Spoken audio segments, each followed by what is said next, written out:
Love with code channel. Weekly second reading. எபிரேயர் அதிகாரம் 7 இறைவார்த்தைகள் 23 முதல் 28 வரை. மேலும் அந்த குருக்கள் சாவுக்கு ஆளானவர்களாய் இருந்ததால் தம் பணியில் நிலைத்திருக்க முடியவில்லை. வேறு பலர் தொடர்ந்து குருக்களாயினர்.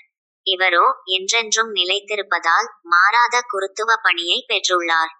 ஆதலின் தம் வழியாக கடவுளிடம் வருபவரை அவர் முற்றும் மீட்க வல்லவராயிருக்கிறார். அவர்களுக்காக பரிந்து பேசுவதற்கென என்றுமே உயிர் வாழ்கிறார்.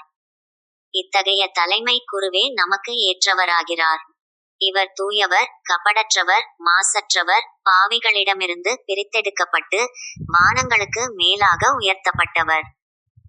ஏனைய தலைமை குருக்கள் செய்வது போல முதலில் தம்முடைய பாவங்களுக்காகவும் பின்னர் மக்களுடைய பாவங்களுக்காகவும் இவர் நாள்தோறும் பலி செலுத்த தேவையில்லை.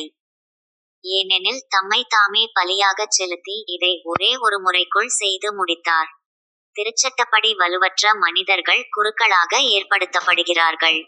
ஆனால் அத்திருச்சட்டத்திற்கு பின்னர் ஆணையிட்டு கூறப்பட்ட வாக்கின் மூலம் என்றென்றும் நிறைவுள்ளவரான மகனே குருவாக ஏற்படுத்தப்படுகிறார்.